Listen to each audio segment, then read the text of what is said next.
Reverend Dr. Raymont Anderson is an ordained Centers for Spiritual Living minister serving the Center for Spiritual Living Greater Baltimore community as our spiritual director. As a lifelong learner with a passion for self development, personal transformation, transmutation, and transfiguration, he has frequently been referred to as a Renaissance man and visionary New Thought leader who makes complex metaphysical concepts readily understandable and applicable.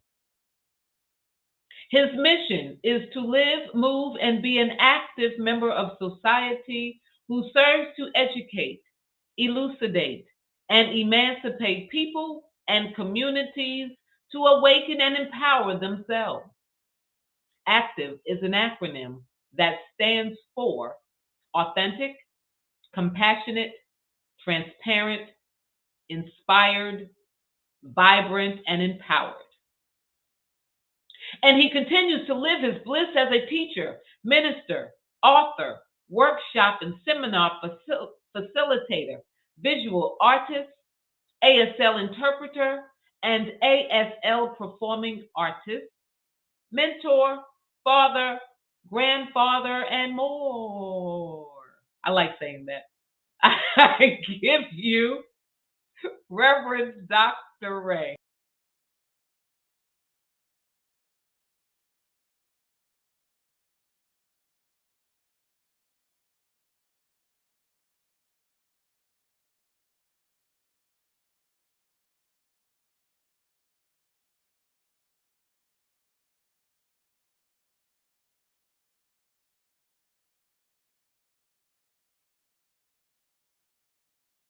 You're on mute. I know. Thank you. Appreciate that.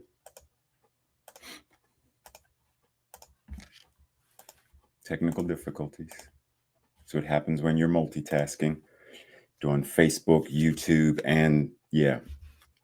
So, as you've already heard from Sue, today we are talking about all of our fuzzy, furry, four-legged, slimy, scaly, fishy, insecty, whatever. We're talking about all of how spirit shows up throughout nature. Because see, one of the things we often do is we reference spirit as individualizing as people, but we don't often extend that, and we may know it in the back of our mind, but we don't often express that in a conscious, forward-thinking manner. So today, that's our focus. Now, a while ago, the gentleman Charlie Chaplin said, "He who feeds a hungry animal feeds his own soul." Now breathe and take that in for a second. The person who feeds a hungry animal feeds their own soul. Is that true? Would you say that that's a true statement? And if so, why is it true? What makes it true? How does my giving Jai food mean that my soul is fed? Pause and take that in. Really marinate on what is that really saying, that what I do for another, I do for myself.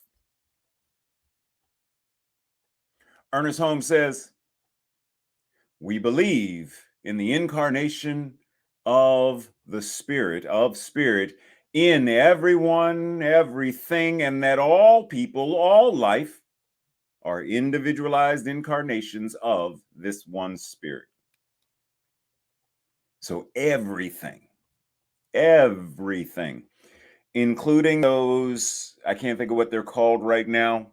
I want to call them blue bottle flies. But there's this outbreak of all of these specific kinds of animals, bugs, that the nature folks said because of the overabundance of them, they are a hazard to the environment. So if you see one, kill it. Ooh. That ooh. Breathe.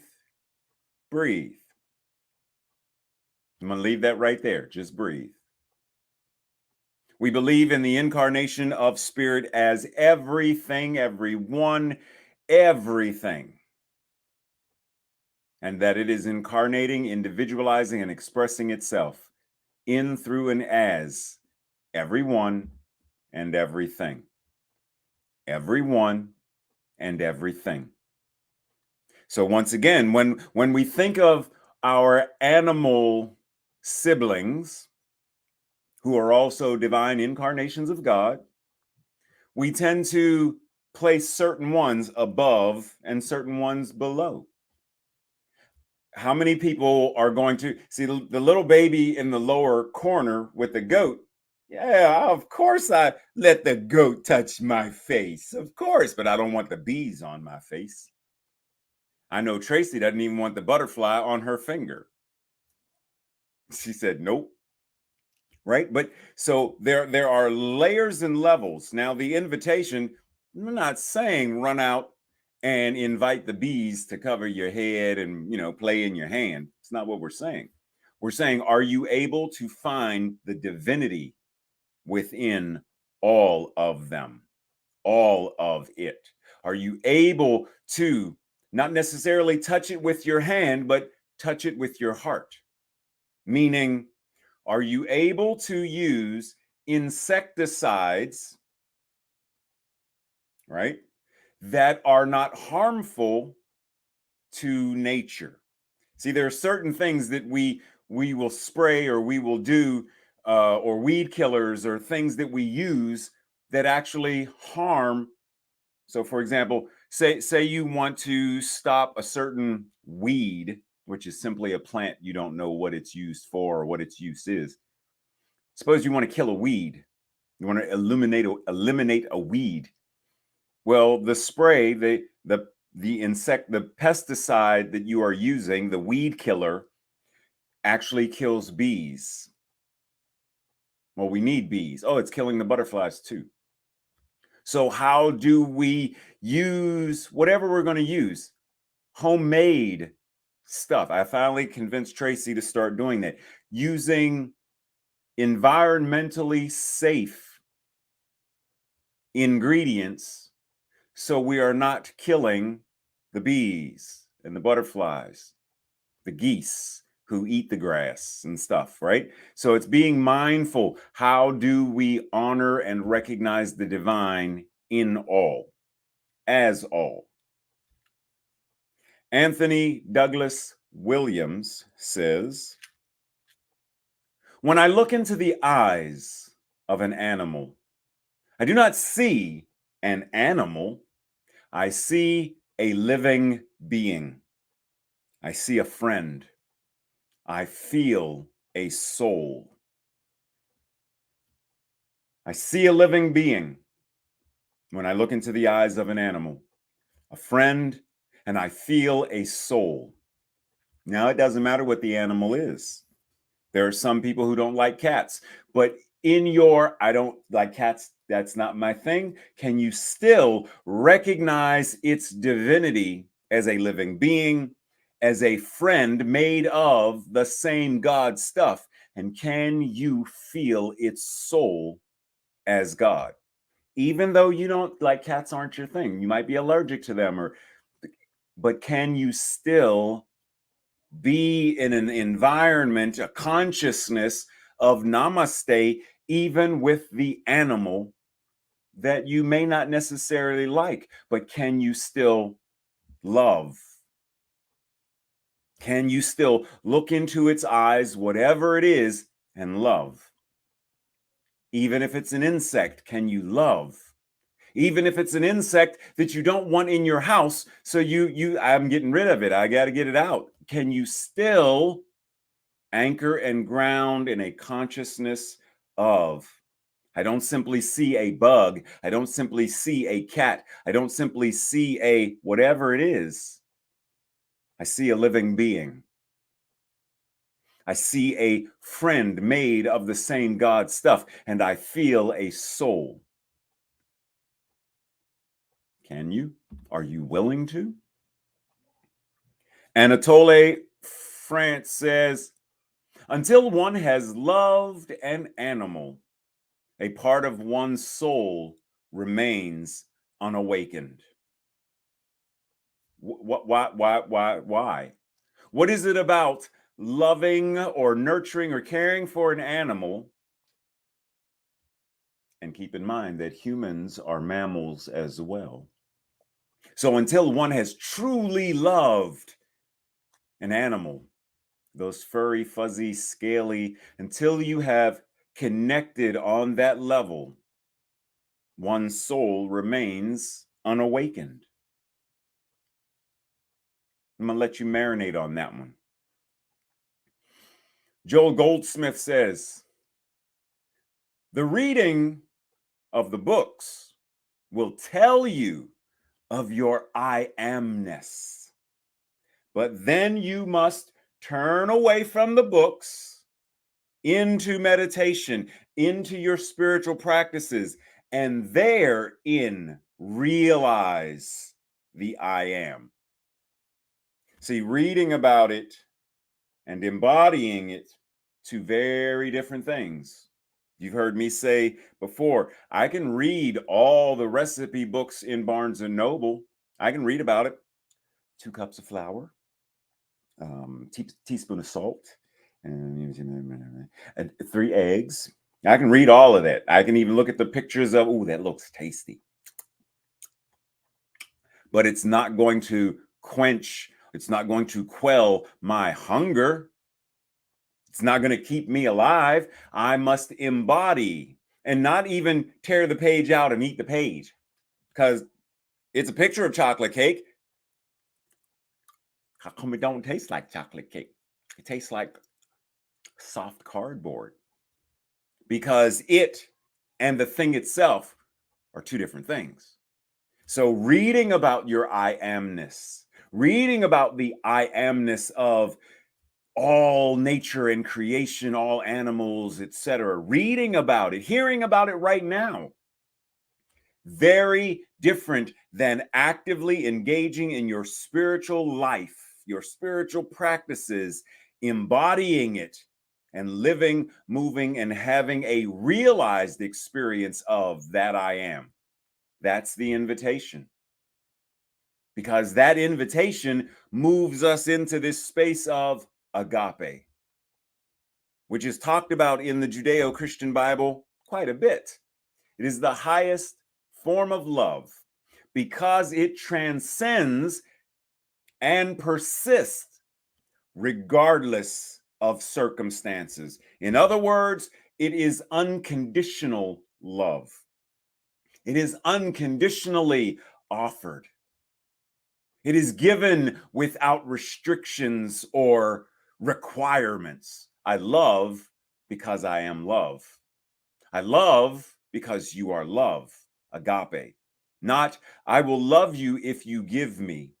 I will love you if you do this for me. I will love you if you wash the dishes, wash the car, cut the grass. I will love you if. I love you because. I love you because you are God and God is love. That's why I love. And are we able in that spiritual practice of embodying the I am, ready, willing, and able to elevate to this highest form of love, love without conditions? Once again, can I love the cat even though I'm allergic? Can I love the dog even though I have a fear of dogs because I was bitten by one when I was 8? Can I still, am I willing to reach a place of forgiveness and compassion and love, no matter what? Once again, Anthony Douglas Williams offers us, one day we will know that all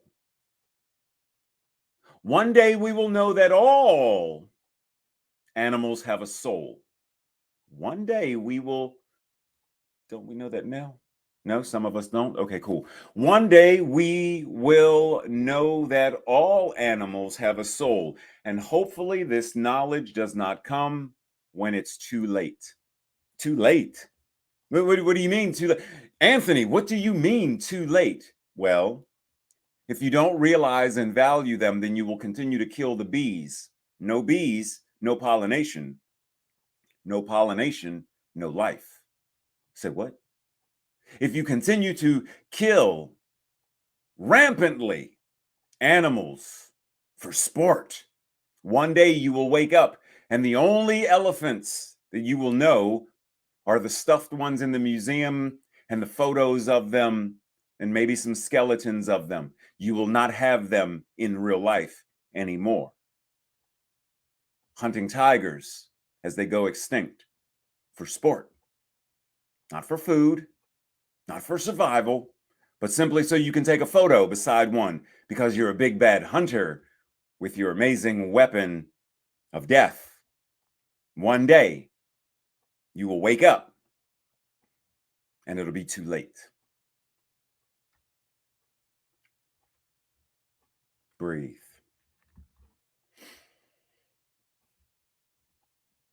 Did you know that animal cruelty is literally a crime? Now, we may call it's criminal. That kind of action, it's criminal. Did you know that it literally is a crime punishable by law?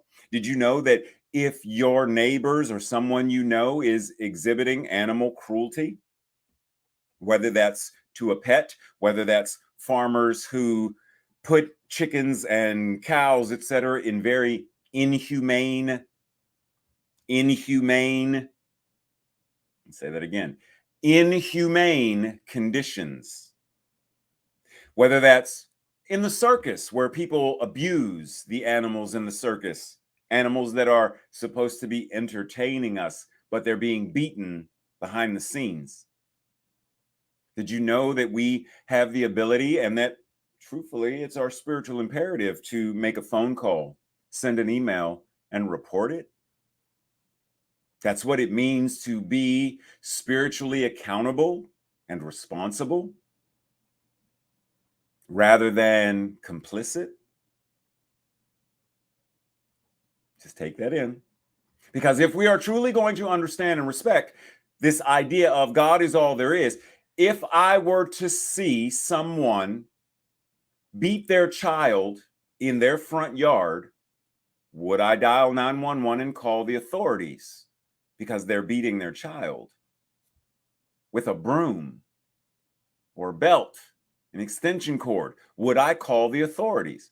What if I see that same person doing the same thing to a dog? Well, it's a dog. It doesn't have a soul. Because I've heard people say that. Well, I mean, it's just a dog. Like, what does it matter? What do you mean, what does it matter? Never believe that animals suffer less than humans. Pain is the same for them that it is for us. Even worse, because they cannot help themselves. They cannot pick up the phone and call protective services. They cannot send an email to the ASPCA. They cannot stand up and say enough is enough. They simply receive the abuse. So what are we going to do about it?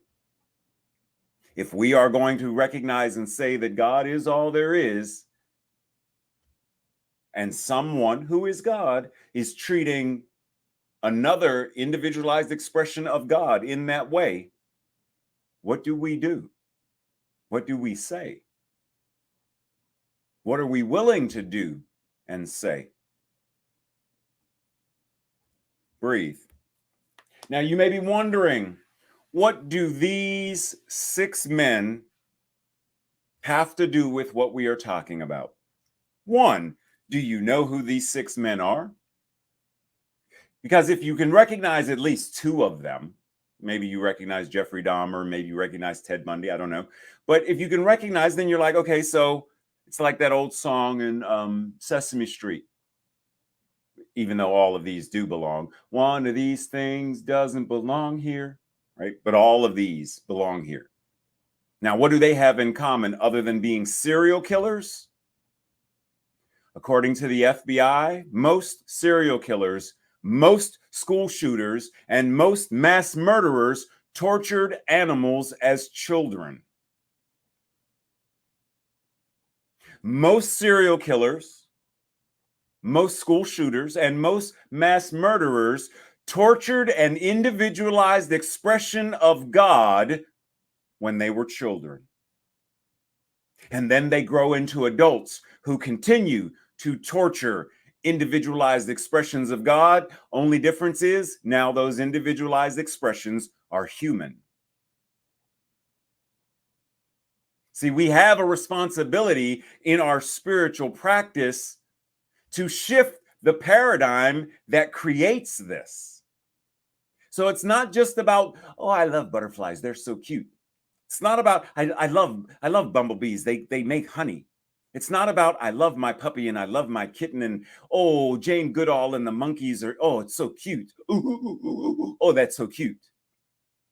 It's not about going to the circus or going to the zoo and marveling at the dolphins, and it's not about that. Yes, do that. If you enjoy it and it's humane, then do it. But if there is an animal suffering at the hands of some human who doesn't understand, then it's our spiritual imperative to intervene. Our declaration of principle number 5, we believe the ultimate goal of life to be a complete emancipation from all discord of every nature, and that this goal is sure to be attained by all. Doesn't say by all people, it says by all. That means those dogs being forced to fight to the death, every discord emancipated. Cats who were thrown off bridges, emancipated, set free, permitted to live their divine life. Because if we have divine magnificence as the truth of our being, because we're God, then so do they. Are we willing to do what we are called to do? Ernest Holmes says, you live because life lives as you. You move because a universal energy flows through and all about you. You think because an infinite intelligence, the one mind, thinks through you, thinks in you, thinks as you. That is why you live. There is only one life, and that life is God, and that life is your life right now. Are you willing to bring that awareness to others that they may also know that this one life, God, is their life as well? So I sort of mentioned this before. And no, I'm not saying, oh, Reverend Ray said I'm not saying we should all stop eating meat. I'm saying, are you mindfully aware of how the animal that you are eating, if you are a carnivore, if you do eat meat, are you mindfully aware of how that animal was treated before it became food for your plate? Because check this out. If I'm angry and I make a bowl of soup and give it to Tracy, chances are that the vibration that I have put into the soup from my mood is now, remember last week we talked about Dr. Emoto and how our consciousness affects, how our thoughts affect water. So our thoughts and our consciousness must affect blood, must affect broth, must affect milk, because there's water in all of that. So if an animal is being treated inhumanely by the farmers, by whomever, their consciousness is affecting the aura of the animal. And that aura, which is now hurt and traumatized, is now on your plate and on your fork and in your mouth and in your body temple. So I invite us to, there are 2 links, and you got to get this from Tracy. Click on the beef link, the steak. Click on, it says chicken. It should say, because I changed it, it should say steak. And the other one, click on the chicken, 2 links, and they will take you to resources where you can read more about how do I ensure that meat products, if I'm going to eat meat, that I am doing so in a manner that is humane and is not adding to the climate crisis. Because it is said that scientific studies say that our overconsumption of meat products, it's adding to the carbon and climate crisis. Just take that in. So let us be responsible and let us be aware so that we may advocate and speak up as necessary. So this tree on the left, do you know where that is? Well, first of all, do you know what it is? I mean, you could look at it and tell it's a tree, but it's not just a tree. And do you know where it is? Where in the world is this tree? Well, let's see it close up. Now that you see it close up, do you know where it is? Do you know what it is? Can you tell what it is now? It's a whole slew of animals that make up the tree itself, the branches and the trunk, and makes up the tree. And this is called the Tree of Life. It's found in Disney, the land of magic. The point is, the tree of life, the web of life, we are all intimately connected. And if someone takes an axe to any part of this tree, the whole tree feels it. This is why Charlie Chaplin said, when you feed an animal, you feed your own soul. Well, thereby saying, if you also starve an animal, then you starve your own soul. If you beat an animal, you beat your own soul. If you turn away from and refuse to acknowledge and ignore and spiritual bypass, then you are turning away from your own soul as well. Because you cannot be both. You cannot be conscious and aware and claim to truly be practicing this teaching but you know, I only focus on the good. I only focus on, okay, so those people who are suffering, what are you doing about them? How is your turning away from their conditions and effects making the world a place that works for all?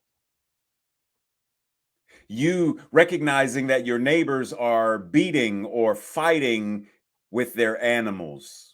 They're making dog fights like Michael Vick did, and they're mistreating, or they have 600 cats in the house, which clearly it's not humane conditions, but you're not making a phone call. Breathe. So why is it significant? Because there is only that which God is, and it is everything, and it is everywhere, and anything that happens in one spot happens everywhere. From the Bible, as interpreted through the lens of colonization, we have been taught, we have been conditioned to think and act as if we, says in Genesis, as if we have dominion over the fish of the sea, birds of the sky, and over livestock all over the earth, that we have dominion over them.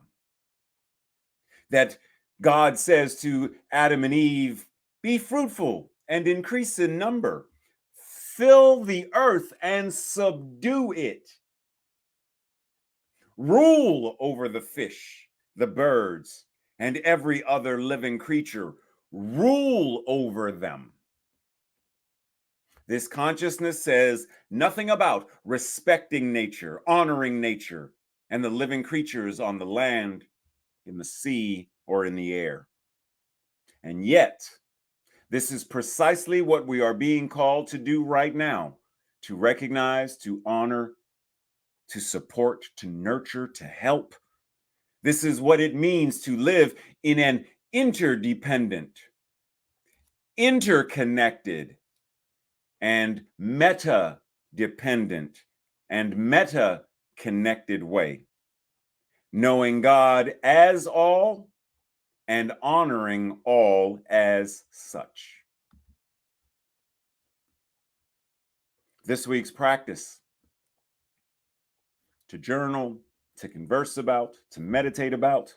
Number one, what creatures, what animals, insects, whatever, have you placed on a higher value than others? What factors made that determination? For example, in India, cows are considered sacred for many Hindus. They were the favorite animal of Lord Krishna, and they serve as a symbol of wealth and strength and abundance. Here, they offer milk and their burgers. Here, the butterfly is beautiful, the cockroach, not so much. What creatures have you placed on a higher value than others, and what made that determination? Like, what created that in your paradigm that this one is higher in value, this one's more valuable, more beautiful, more something than that one? This one, keep it alive. This one, kill it. What determined that?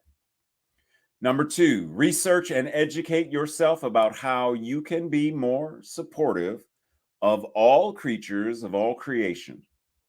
What birds and insects live in your area, and what do they need to survive and to thrive? Why are pollinating insects important to our environment? Just saying. The more you know.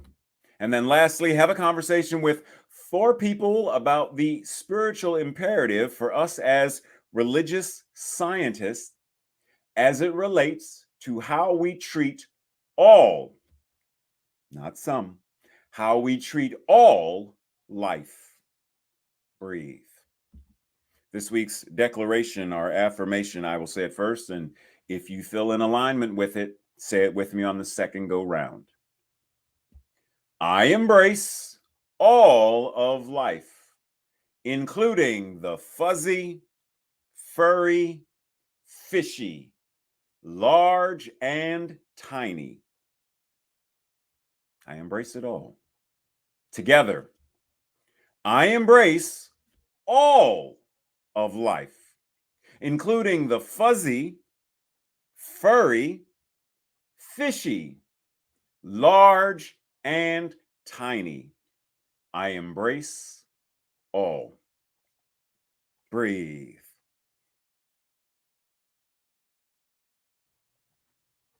So breathing, as we recognize this moment, this infinite eternal now is the divine expression of God. And that this divine expression is showing up in, through, and as everything. Every grain of sand is God. Every blade of grass is God.